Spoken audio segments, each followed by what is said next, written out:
Leviticus chapter 9. As you look at the context, it says describes, or the brief summary, describes Aaron and his sons beginning their priestly duties. Aaron offers various sacrifices, and God's glory is revealed when fire consumes the offering, prompting awe among the people. The chapter emphasizes the role of sacrifices and the priesthood in Israel.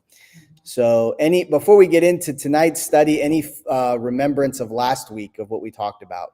Anything that stuck out to you before we begin? Preparing the priests. Yes. And bathing them and then putting blood all over them. Yes. So they had, and I think the thing that I didn't realize is they had to stay there for 7 days. They couldn't leave.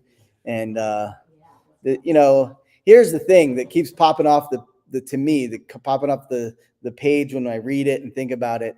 We're humans. They were humans. God called them to that level of commitment. Is he really saying to Mike, well, I had high expectations for them and low expectations for you?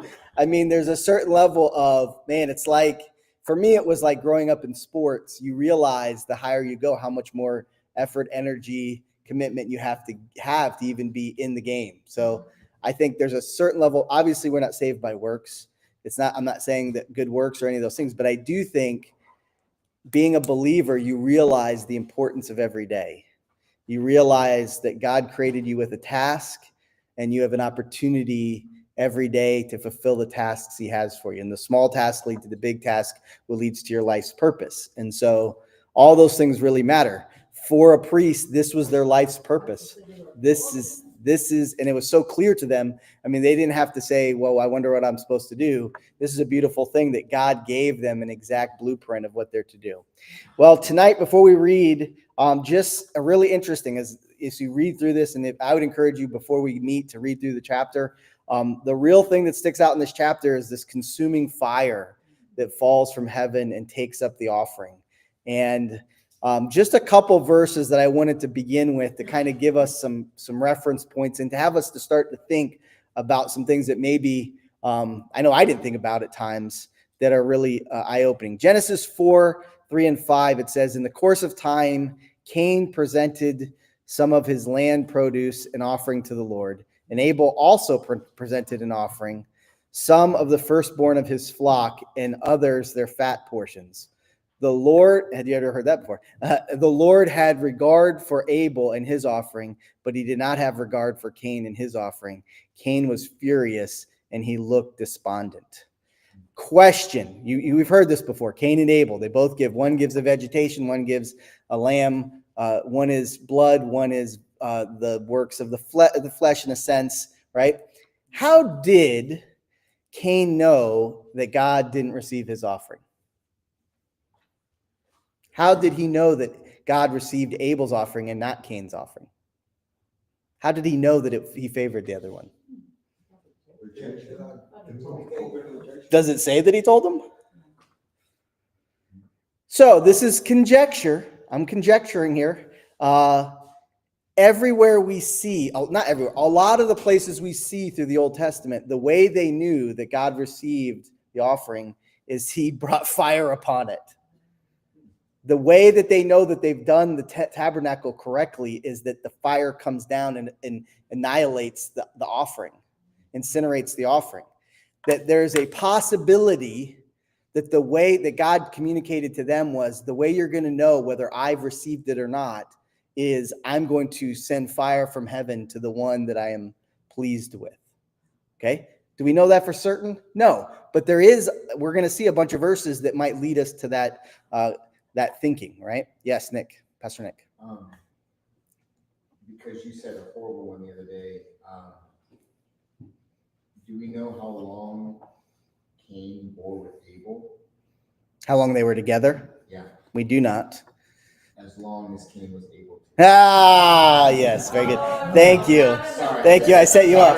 I was like, I was going, my mind, when you started talking, I'm like, this is going to be one of the best deep insights that I've heard all day. And then I just didn't.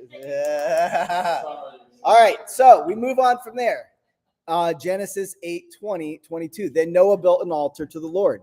He took some of every kind of clean animal and every kind of clean bird and offered a burnt offering on the altar When the Lord smelt the smell was pleasing and the aroma, and he said to himself, I will never again curse the ground because of human beings, even though the inclination of human hearts is evil from youth onward.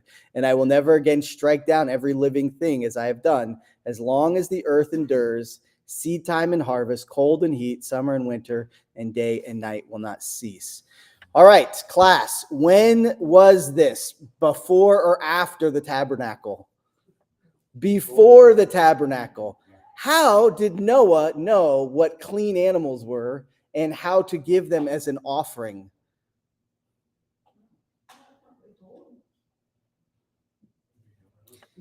We don't know. He gave them instructions on how to build an ark and that, so Yes. I assume that he told them by I agree with you. I think it's amazing because we don't know all that God told Noah. We have no idea. We know what is recorded, and it's not how much of it did God actually tell him about what was going on, right? Did Jesus show up and tell him about it? When the animals come, did he know even what animals were coming? Okay, another question too was, yeah. The other question is, if you sit there and try to figure out, even today, the question is, well, why did he determine these were clean and these were unclean? I mean, you could look at a pig and say, yeah, that's not very clean. But a lot of these animals were very similar, and yet they were distinguished between clean and unclean. How in the world did Noah understand those things? Right?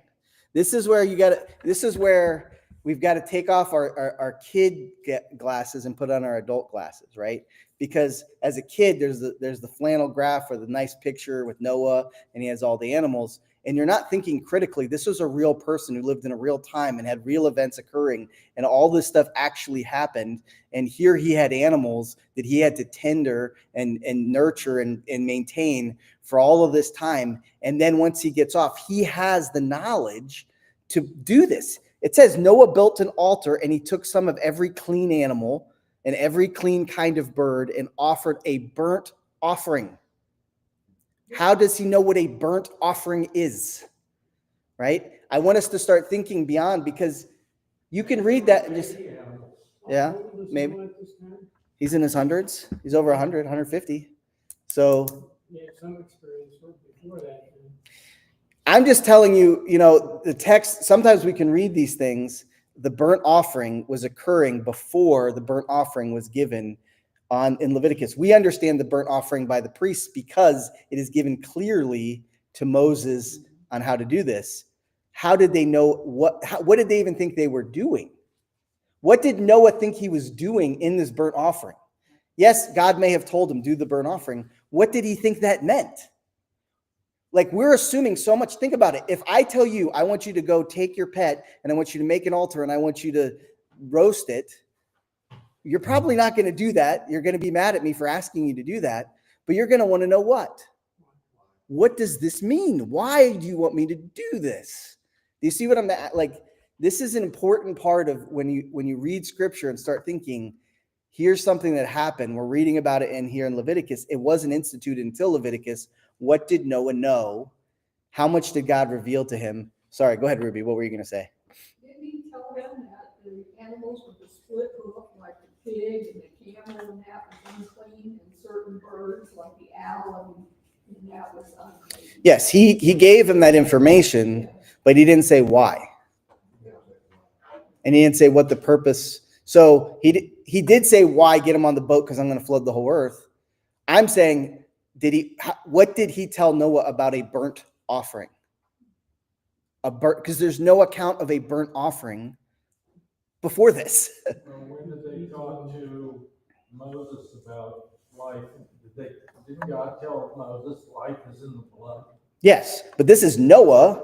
Okay. So quite possibly he was told the same thing. Yeah. Well, I'm absolutely, I agree with you. I'm just saying it's an interesting thing that you can overlook and say a burnt offering, a fire offering. Here we see it again. All right, let's continue on. Genesis 14, 17 through 20. After Abram returned from defeating the Chaldorlaomer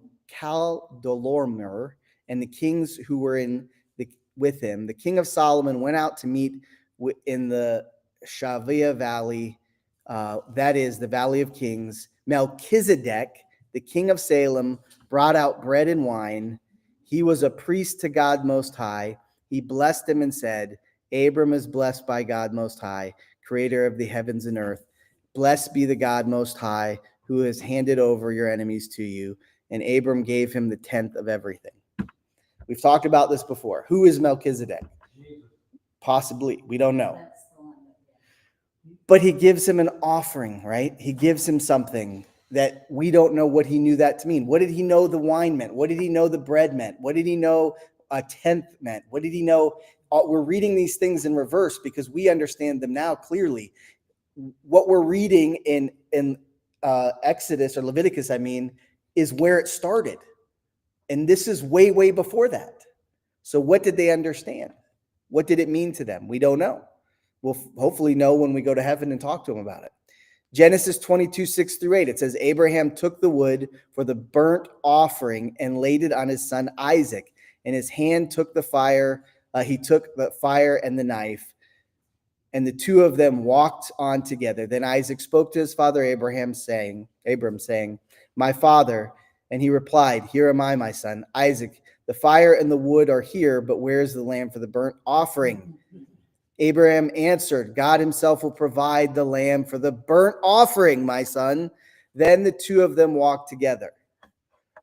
What did they know about a burnt offering?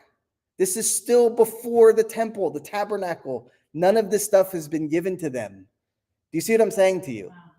It's burnt offering again. But yet we don't have, the burnt offering was instituted through Moses and at Mount Sinai and administered in the temple and the tabernacle. And here we're told that Abraham knows exactly what a burnt offering is. Isaac knows exactly what a burnt offering is. And they know that a lamb needs to be a part of it, and fire, right? And an altar. Do you see what I'm getting at here? There is a constant theme throughout the Old Testament. Genesis 26, 23-25. From there he went up to Beersheba, and the Lord appeared to him at night. And he said, I am the God of your father Abraham. Do not be afraid, for I am with you. I will bless you and multiply your offspring because of my servant Abraham. So he built an altar there and called on the name of the Lord and pitched his tent there. Isaac's servant also dug a well. Abraham built an altar and knew what he was doing. Isaac built an altar to the Lord because he met him at that place. Genesis 35:7. Jacob built an altar there and called the place El Bethel because it was there that God had revealed himself when he was fleeing from his brother. An altar. That there was more communication than what the Bible was saying.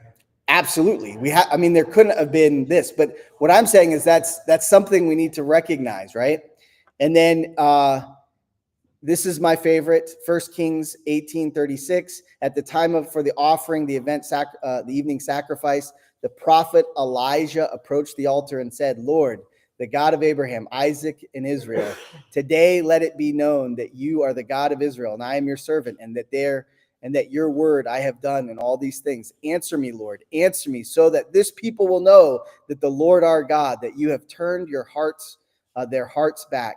Then the Lord's fire fell and consumed the burnt offering, the wood, the stone, and the dust, and it licked up the water that was in the trench. When all the people saw it, they fell down at their face. The Lord, he is God. The Lord, he is God. Elijah, Mount Carmel, fire that incinerates the entire offering, right? Fire from heaven that comes down to take up the offering. Acts 2:1-4. When the day of Pentecost had arrived, they all together were one in place. Suddenly, a sound like a violent rushing wind came from heaven, and it filled the whole house where they were staying. They saw tongues like flames of fire that separated and rested on each one of them. And they were all filled with the Holy Spirit and began speaking in different tongues as the Spirit enabled them. Fire fell from heaven again. Do you see the theme? Over and over again, this idea of fire falling and consuming the offering. And so we're going to look at that. There's a lot there, and we don't want to miss it. But let's go ahead and begin. Gene, if you would read verses 1-7. Okay. On the 8th day, Moses summoned Aaron his sons, and the elders of Israel. He said to Aaron, take a young bull for a sin offering and a ram for a burnt offering, both without blemish, and present them before the Lord. And tell the Israelites, take a male goat for a sin offering, a calf and a lamb, and a male yearling without blemish for a burnt offering, and an ox and a ram for a fellowship offering to sacrifice before the Lord, a grain offering mixed with oil. For today the Lord is going to appear to you. They brought what Moses had commanded to the front of the tent of the meeting, and the whole community came forward and stood before the Lord. Moses said, this is what the Lord commanded you to do, that the glory of the Lord may appear to you. Then Moses said to Aaron, approach the altar and sacrifice your sin offering and your burnt offering. Make atonement for yourself and the people. Sacrifice the people's offering and make atonement for them as the Lord commanded. All right. Anything stick out significantly for you there? Yeah, there's, Why is the 8th day significant?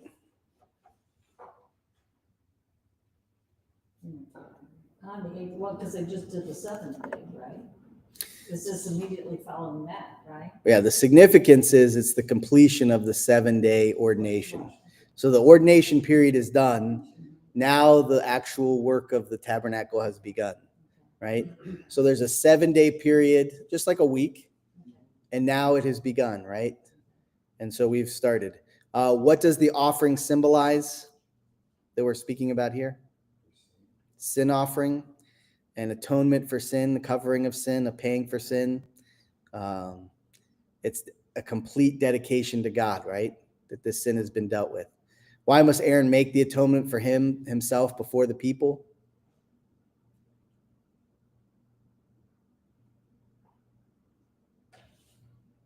Because he's dealing with people's sin. So in a way, he must first atone for his own sin to be a right position to lead others to worship and sacrifice, right? So to lead them, if I'm going to lead you, so it's, in ministry, we talk about, you don't want to preach about something you haven't experienced in a sense. You want to be a tour guide, not sell someone a trip that you haven't gone on yourself, right? There's a big difference between when you go to someone who's a travel agent and they can tell you about a place and they've never actually been there, and someone who's actually lived there and been there and gone through it, right? And so you want to have someone who is done the things necessary to be right with God to lead you. If they're a leader, they need to go first. And so I think that's important. What was the green offering? Grain offering is a thank offering, an offering of thanks. So Where does it say that? we went over that in earlier chapters. Yeah, when you were gallivanting around the East Coast. Yes. Possibly proposing. But it adds on right here, and a green offering Yeah. without any explanation. So leading up to this, there's 5 offerings we're told about. There's the sin offering, there's the guilt offering, and then we have the 3. You can't do the other 3 until you do these first 2. And there's one of them is a thankful offering.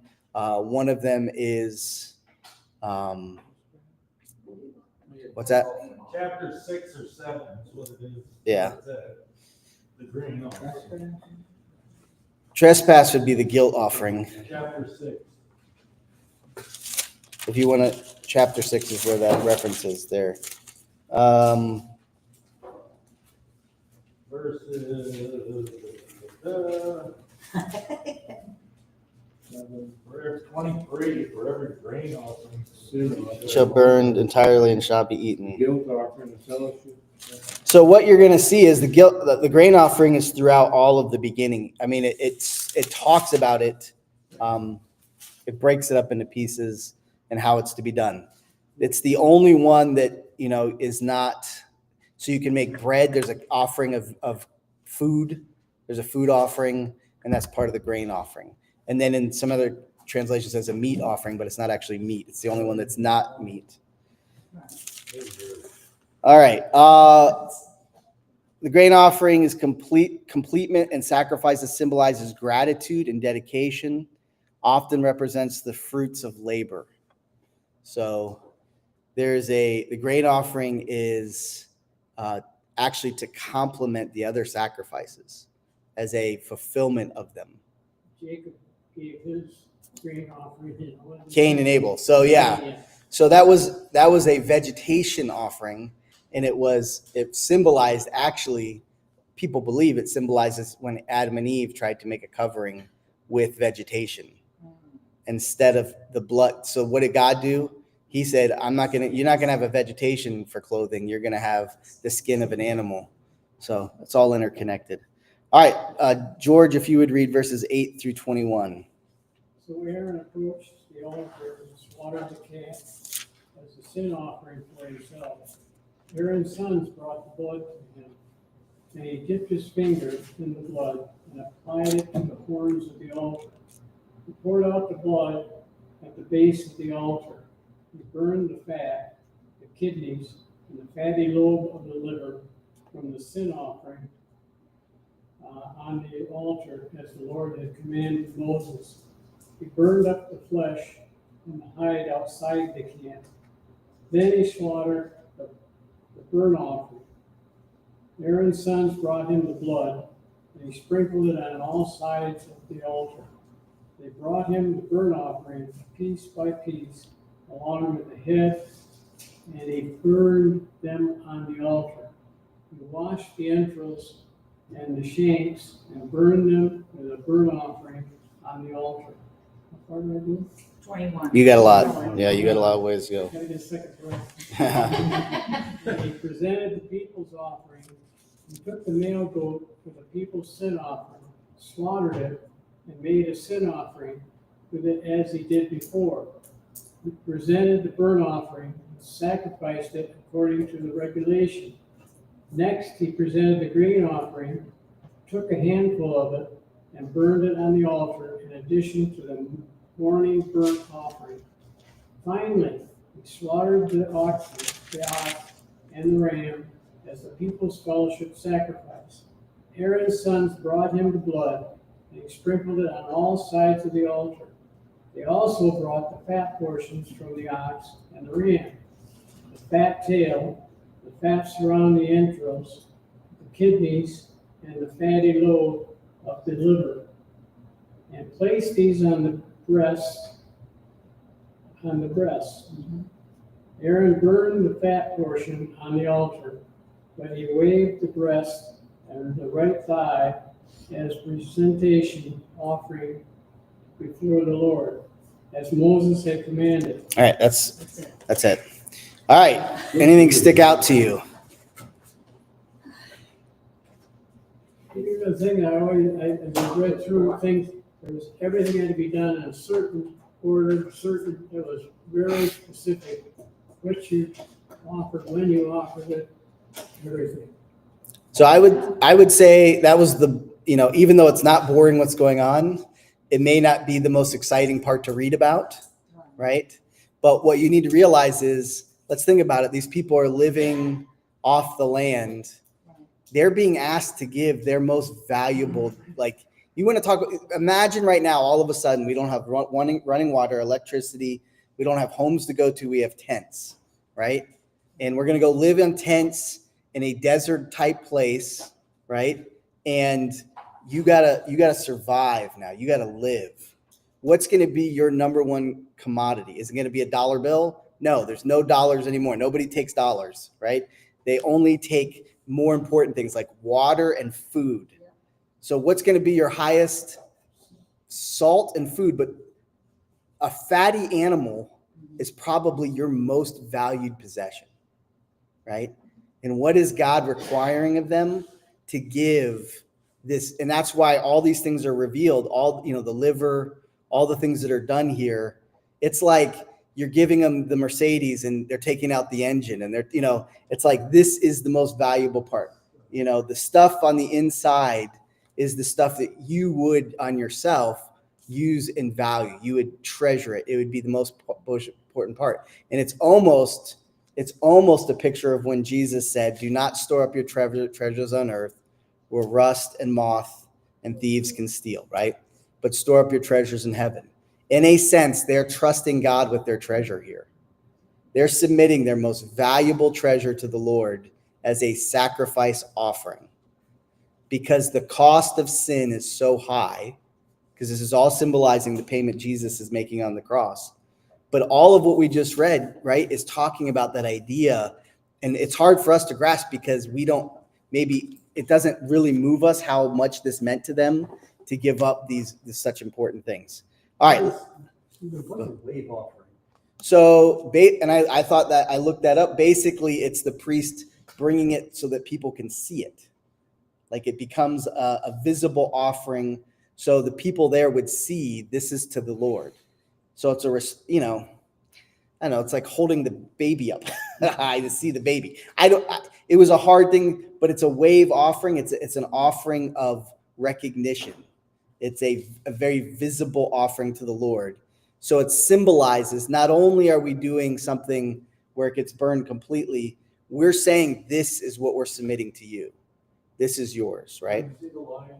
Yes, it's like the Lion King with the Simba holding up the baby. All right, let's finish out Gina, verses 22 through 24. But probably the two most exciting. This is the most exciting, so pay attention. Oh, yeah. This is the best part of the chapter. Aaron lifted his hands toward the people and blessed them, and he came down after sacrificing the sin offering, the burnt offering, and the offering of well-being. Moses and Aaron entered the tent of meeting, and then came out and blessed the people, and the glory of the Lord appeared to all the people. Fire came out from the Lord and consumed the burnt offering and the fat on the altar. And when all the people saw it, they shouted and fell on their faces. All right. So all the way up to this point, it's been like, and then they did this, and then they did this, and then they did this, and then they did this. And all of a sudden, and then God had fire come from heaven and incinerated the this was an unexpected twist at the end here, right? I mean, it was a lot of detail. And then all of a sudden it's like fire from heaven came down, like you can think about it. You're this shepherd. You're a Hebrew, and you just gave your best sheep, and you're watching your sheep, and you're like, man, that could be like 2 weeks of food for my family. And you're looking at that, and you're kind of like, should I have given that? I should have given a different one. Like there's my sheep, and it's slaughtered, and you're kind of like thinking about that. And then all of a sudden, fire comes down from heaven. Talk about a change of your whole mentality at that moment, right? All the people that were kind of like the grumbling people in the back, like, why did we have to do all this? And then God's like, boom, this is bigger than all of you. This is much more a deal. Maybe I'm next. Yeah. I mean, it's the first time. Now, if you went through it once before and nothing happened, but the first time you saw that. Okay, George, I'm glad you brought that up. We talked about this before. What did the priests do first? They washed their hands in the water basin. What happened first in our account after the kicking out of the garden? We had the flood, the cleansing of the earth. So there's the cleansing of the earth. Well, in a sense, the earth is an offering to the Lord. Do you know what the next offering ahead of us that hasn't happened yet? Fire. The fire that consumes the earth, right? He's been for his glory. Like the hardest part for American Christians to get their minds around and be okay with is a righteous God that judges sin. The hardest thing for American Christians and European Christians and Europeans to even for Americans to get is that he is a wrathful God against sin. He hates sin with a passion, and he will consume it and destroy it, right? And if you don't have to be under that fire because Christ has given you new life. But recognize without Christ, you would have been under that fire that came down from heaven. Jesus is going to return, and it's going to be like fire coming from heaven to judge the earth, right? And so all these things are interconnected. All of them are a bigger picture. But I wanted you to see when we started, remember, all the way back to Cain and Abel, there's an offering, right? And God is moving. Noah, there's an offering. Abraham, there's an offering. Isaac, there's an offering. Jacob, there's an offering. There's no account with Joseph, but you have Moses. Moses sees the burning bush. Moses is given all the instructions. You know what we're going to talk about next week that I thought was shocking? I didn't really realize it. The angels helped Moses bring the information off the mountain. Did you know that? The angels, they're angels because he had the blueprints for the tabernacle, he had the 10 commandments, and he had the rules and regulations for the priests. How many of you knew angels helped Moses in his bringing down this information? It's both. He didn't have he didn't have an RV that he could hitch up a back trailer to. He didn't have a tablet. He had the original tablet, and it already was in the cloud. So yeah. Okay. My point being, it's interesting God's timing moment, because none of this could happen in the 21st century. I know, you're right. So here's the thing. What does this mean for you and me? How do I apply this to my life? The same God that sent fire down to consume the offering he didn't change. He's the same yesterday, today, and forever. Now, his commitment, so we talk a covenant, there was an old covenant, now there's a new covenant. We're under the new covenant. We're under the covenant with Jesus. And it's just a commitment, a new relationship. But he's the same God who hates sin and desires holiness. He's the same God who's going to consume sin with judgment. And we are saved by grace through faith in Christ. All right, what I'd like you to do is turn on the back there. It says question to consider in your table group time for the next 5 to 10 minutes. Go ahead and read through those questions and try to discuss that. And then at 6:05, I will close us out in prayer, okay? So you got about 10 minutes.